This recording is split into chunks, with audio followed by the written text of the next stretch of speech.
Halo, apa kabar? Saya ajak Anda ngobrol lagi bersama Bung Rocky Gerung. Bung Rocky, saya sedang dalam beberapa pekan ini mencermati apa yang terjadi persidangan dari Syahrul Yassin Limpo yang kalau kemarin-kemarin itu yang kita apa terperangah itu dengan bagaimana bahwa korupsi itu melibatkan Syahrul Yassin Limpo bersama keluarganya sampai dari istri, anak, cucu bahkan terlibat. Nah, yang sekarang ini yang menarik ini saya kira mungkin dari sisi moral dan etika juga ya. Berkaitan ini ada perkembangan baru. Saya membaca, saya menyimak tadi bahwa ternyata pengacara Syahrul Yassin Limpo itu dibayar juga dengan uang patungan dari Kementan. Berarti itu kan uang pungli lagi gitu. Dan yang konyolnya ini yang jadi pengacaranya adalah Febri Diansah kemarin yang jadi juru bicara KPK, terus kemudian Radha Rasamala Aritonang dan sebagainya. Yang tadinya pegawai KPK semua. Dan ini menurut saya menarik ini ada konflik of interest antara pengacara dengan orang yang dibantu, koruptor yang dibantu, dan kemudian ternyata dia dibayar dengan uang dari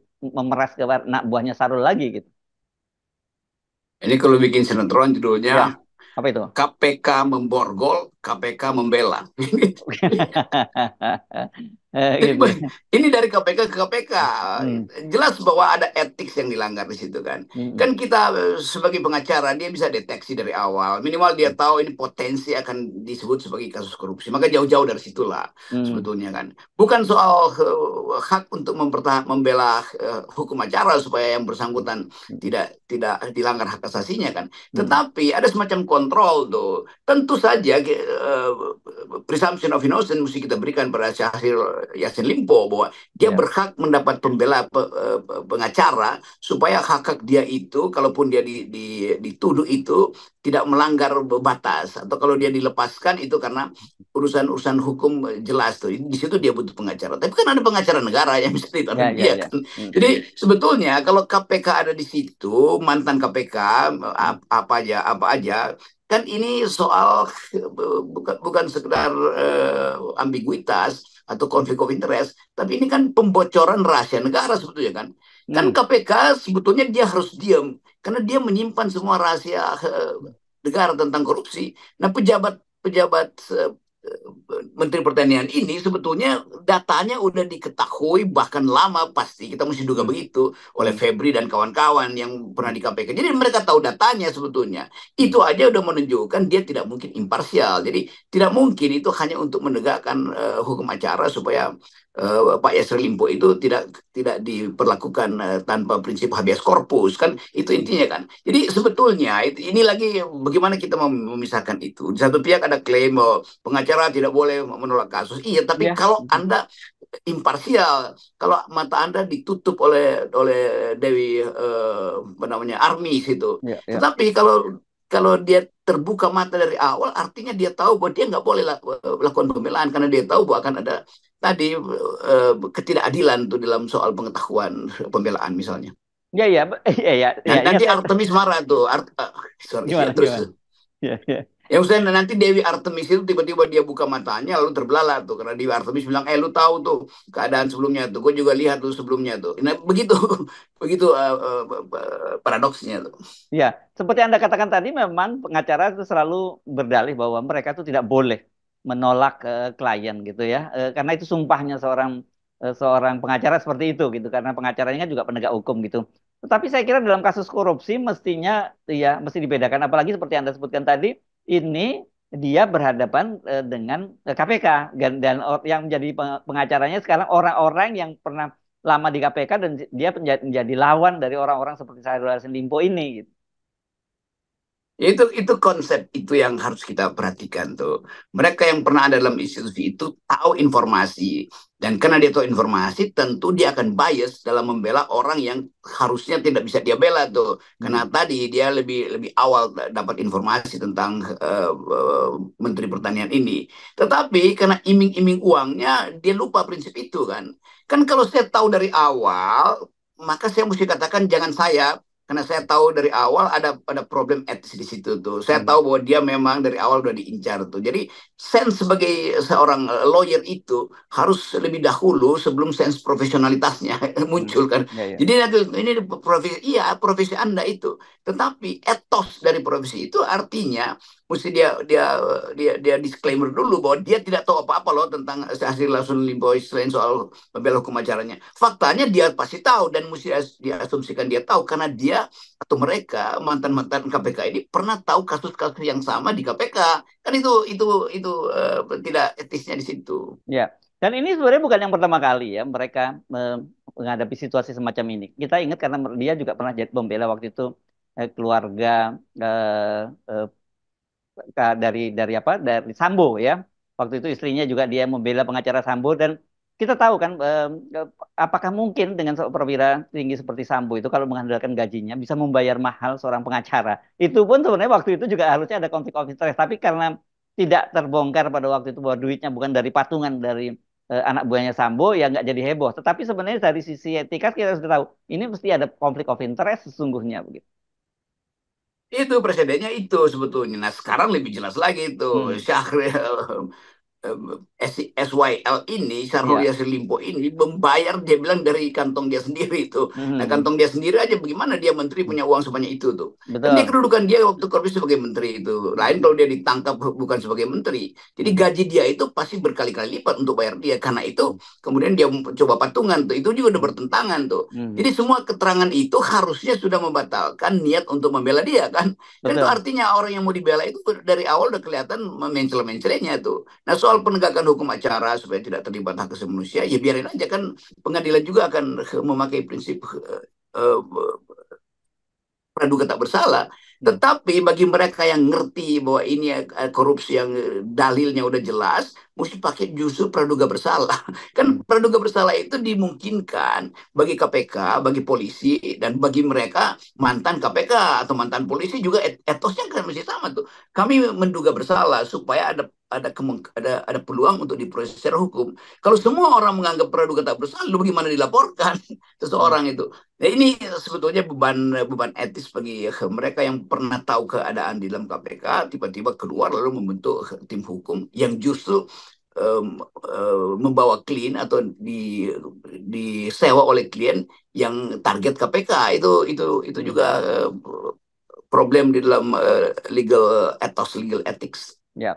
Oke, nah di luar soal uang patungan yang digunakan untuk membayar pengacara yang bekas KPK itu yang menarik juga ini pengacara dari Syahrul Yassin Limpo yang sekarang ini dia mempersoalkan seolah-olah Pak Syahrul Yassin Limpo terkesan ditinggalkan oleh Nasdem. Nah ini menurut saya udah mulai masuk ngeri-ngeri sedap gitu. Padahal kata ini dia mulai menyinggung soal bahwa sebenarnya apa yang dilakukan oleh Pak Syahrul itu juga diketahui oleh Nasdem. Kita kita ingat kemarin ada uang yang sudah dikembalikan, begitu ya, Bung Rocky dan karena kalau ini sampai kemudian terbukti ada uang yang mengalir, uang korupsi mengalir pada partai, bisa dibubarkan loh partainya. Jadi saya kira mungkin Nasdem juga cari aman begitu untuk stay away from SYL gitu. Tapi SYL-nya merasa loh, kok gue tiba-tiba ditinggalin kan gitu. Ya ini poin yang dari awal kita duga begitu tuh bahwa Nasdem di dalamnya pasti ada juga pihak di dalam korupsi ini nih dan mestinya juga ada pengadilan paralel tentang Ya, Nasdem ini kan dalam dengan undang-undang partai melakukan money politics di situ korupsi itu artinya partai mesti dibubarin tuh. Jadi kita mau dorong juga justru dari masyarakat sipil untuk mempersoalkan tuh keterlibatan atau hubungan koruptif antara Nasdem dan menterinya atau kadernya kan itu mesti dibuktikan dan pembuktian itu mulai nyata dari sinyal yang justru diberikan oleh Menteri Pertanian yang adalah kader dia kan. Kan Menteri Pertanian itu pada waktu itu kan memang harus datang dari kader Nasdem karena pembagian kursi ya. politik kan. Mhm. Jadi dengan mudah kita lihat bahwa kursi politik itulah yang menyebabkan Menteri Pertanian itu ditangkap KPK dan kursi politik itu ada kursinya Nasdem. Gampang logikanya. Ya, ya.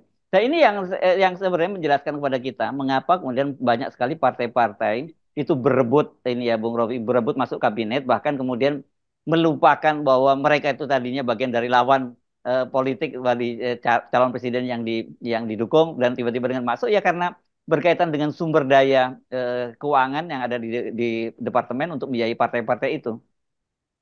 Ya itu jadi rumus sebetulnya. Ya, Sumber daya keuangan di APBN pasti bergerombol di Banggar untuk ngintip proyek di situ, berapa mata anggaran ada di situ, dibocorin ke partainya sendiri kan, supaya efeknya nanti tukar tambah dengan kebijakan. Jadi semua program politik itu didasarkan pada keinginan untuk memanipulasi kedudukan politisnya dia kan, apalagi kalau jabatannya menteri itu. Jadi ini pelajaran pertama bahwa seolah-olah dianggap bahwa ya ini mengabdi pada negara. Tidak. Semua proses tibanya seseorang di kabinet dikirim oleh partainya itu ada semacam kewajiban tertutup atau terbuka, perintah untuk menyumbang pada partai. Nah, pasti Menteri Pertanian ini juga diam-diam atau secara terang-terangan setiap kali rapat DPP Nasdem itu ditagih tuh berapa sumbanganmu tuh mana ya kok belum nyetor. Jadi itu hal yang dengan sendirinya terjadi tuh karena